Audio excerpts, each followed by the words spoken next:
자, 에릭 프롬 자유로움의 도피 네 번째입니다. 우리가 지난 시간에 나치즘이 등장한 시대에 노동자, 중간층, 상층 이렇게 네 개의 분류를 통해서 사회 심리에 대한 관심을 보여줬다. 에릭 프롬이 주로 이제 5장 얘기를 했는데 중간층의 심리가 되게 중요한 거예요. 그래서 중간층 222페이지에 잘 나와 있어요. 우선 중간층이라고 하는 사람들의 특징이 뭐냐면 어떤 약간의 금욕주의 같은 게 있다는 겁니다. 뭔가 이게 자기를 경건하게 갖들고 또 종교적인 근엄성 이런 게 있었다는 거예요. 그 다음에 뭐 경제적으로도 약간은 아주 부자는 아니지만 경제적으로도 약간의 여유가 있었으니까 완전히 박탈감은 아니었고요. 응? 그 다음에 이제 뭐 종교나 가족에 대한 어떤 그런 가족 이데올로기, 가족이 서로 뭐 끈끈해야 되고 종교적으로 근엄해야 되고 이런 것들이 있었단 말이에요. 그런데 중요한 거는 그 당시에 중산층들이 보기에 바이마르 공화국에서 무슨 공산주의나 사회주의자들이 많이 득세를 하면서 야, 이거 도대체 노동자 계급이면서 득세라고 그다음에 무슨 종교에 대한 아니면 무슨 어떤 가족의 이념에 대해서 굉장히 공격을 해야 된단 말이에요, 좌파 쪽에서. 그러니까 이게 뭐지? 그럼 뭐 우리가 가졌던 기존의 가치관이나 이런 게 전부 무너지는 거 아니야? 그런 의미에서 좌파 쪽이나 진보 그룹, 노동자 계급의 운동에 대해서 굉장히 반감을 가졌고, 그 다음에 다른 한편으로는 이 사람들이 막 군주제를 무너뜨리고 새로운 형태의 사회주의를 하겠다니까 이것도 자신의 어떤 종교적인 관념으로 보면 뭐 종교적인 관념이라는 그런 거 아니에요? 국가에 충성하고 왕에게 충성하고 뭐 이런 건데. 그런 것들도 다 그냥 다 무너뜨린단 말이에요. 그러니까 이 사람들이 보기에 중산층들이 보기에 이거는 정말 내가 갖고 있는 삶의 이정표나 아주 전통적인 가치관이 다 무너진다는 느낌이 든다는 겁니다.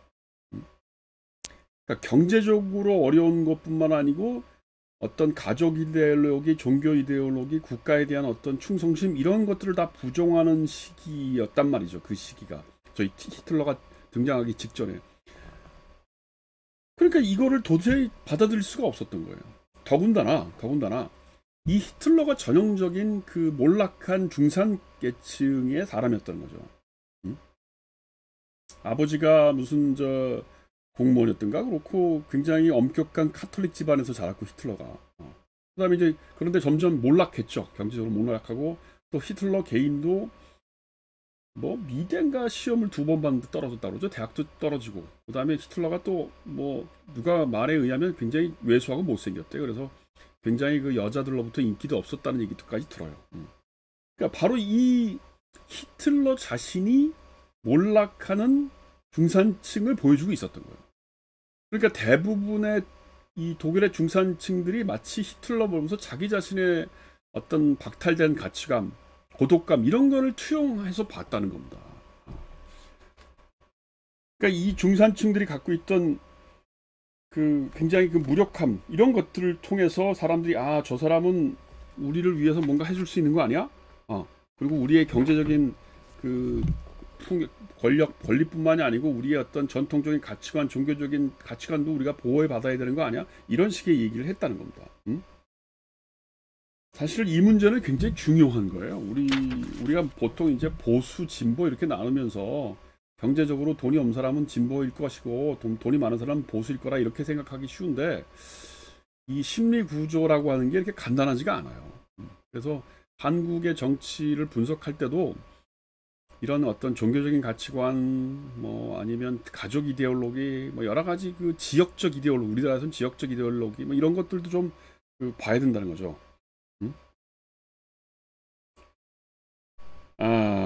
그래서 뭐 그 정도 합시다. 그래서 여기 지금 5장에서 주로 얘기하고 있는 논의가 뭐냐면 자기 본능, 그러니까 자기 종족을 보존하려고 하는 그런 본능이 히틀러를 통해서 중산층들에게 대편되었다. 그런 얘기를 하고 싶은 거예요.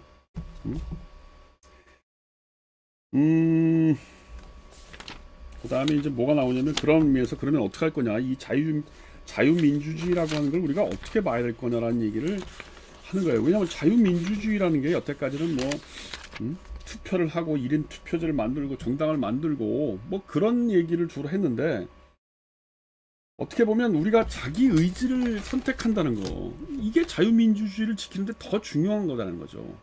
투표권이 있느냐 없느냐, 법적으로 제도가 그렇게 갖춰져 있냐, 이게 뿐만 아니고 자유의지라고 하는 그 전제를 우리가 정말 실현하고 있느냐 없느냐, 이거를 우리가 확보하기 전에 자유주의라고 하는 것은 대단히 위험한 거라는 걸 보인 거예요.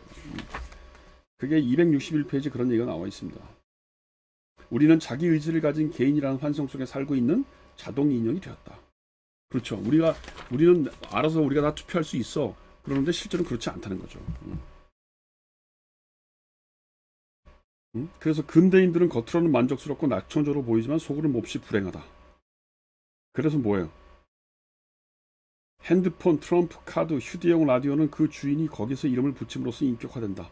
모든 것은 다름에 대한 갈망을 나타내지만 이것들은 남아있는 개성의 마지막 흔적이라고 말할 수 있다.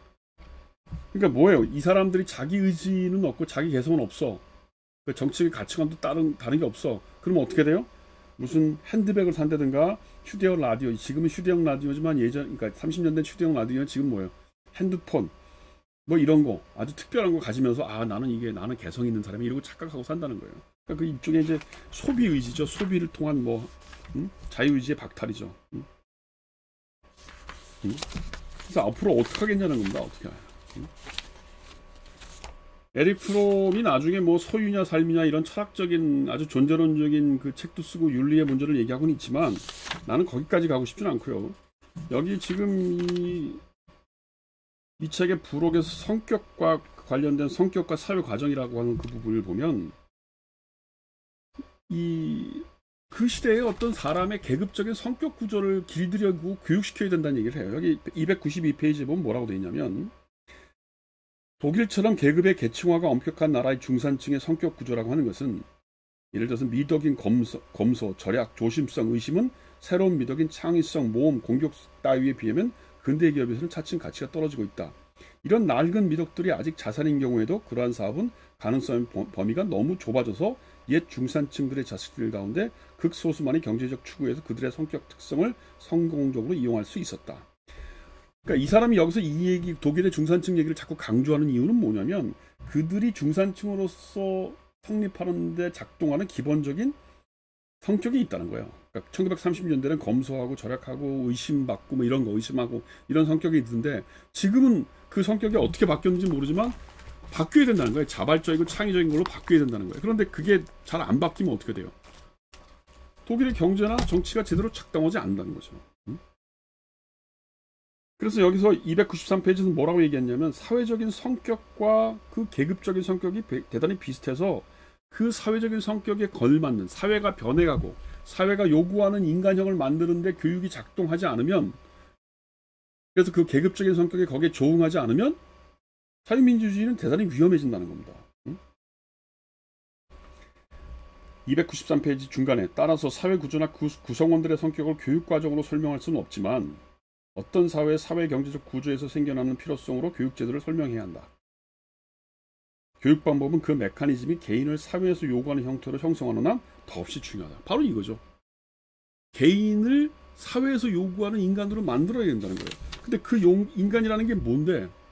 그 시대의 자유민주주의가 요구하는 독특한 성격들이 있다는 거예요. 그거는 경제적인 것과도 맞물려 있고 종교적이거나 문화적인 것과도 맞물려 있다는 거죠. 그래서 그것에 대해서 개인이 무력감이나 고독감을 느끼지 않고 자유롭게 활동할 수 있고 자유의지를 실현할 수 있는 방법을 그런 인간이 되도록 교육이 인간을 육성해내지 않으면 자유민주주의는 제도만 가지고는 안 된다는 겁니다. 294페이지 이것이 사실이라면 사회생활과 거의 접촉이 없는 적어도 우리 문화에서는 아이의 성격 구조가 사회에 의해 형성된다는 것을 어떻게 이해할 수 있을까? 그 대답은 부모가 그들이 살고 있는 사회의 교육 형식을 자녀에게 적용할 뿐만 아니라 그들 자신의 성격 속에 그들의 사회나 계급의 사회적 성격이 나타나기 때문이라는 것이다. 부모는 바로 자신들의 존재를 통해 사회의 심리적 분위기나 정신이라고 부를 수 있는 것을 자녀에게 전달한다. 말하자면 부모는 바로 이러한 사회정신의 대변자라고 할 수 있다. 따라서 가족은 사회의 심리적인 대리인을 볼 수 있다. 여기서 이제 가족 얘기를 많이 하고 있는데 에릭 프롬은 사회적인 것과 교육과 가족을 굉장히 균형 있게 이해하고 있어요. 그러나 여기서 얘기하는 건 뭐냐면 어렸을 때부터 사람들의 어떤 인격과 성격 그 형성 과정의 교육과 사회적인 가치관이 제대로 반영되어야만 그 사회의 어떤 그 뭐랄까요, 자유민주주의 체제가 제대로 유지가 된다는 겁니다. 응? 그래서 인간성 문제로 이해할 것이 아니고 인간의 본능적 욕망에서 일어나는 문제는 인간성의 문제라기보다는 세계와 인간의 관계라는 총체적 문제의 한 부분으로 이해된다. 이게 297제 결론이에요. 우리 사회가 지금 독재예요. 우리 사회가 민주주의가 제대로 안 돼 있어요. 사람들이 정치적으로 관심이 없어요. 이 문제는 단순히 그 개인의 문제가 아니고 인간과 사회의 어떤 관련성에서 봐야 된다는 겁니다. 에릭 프롬은 여기까지 하겠습니다.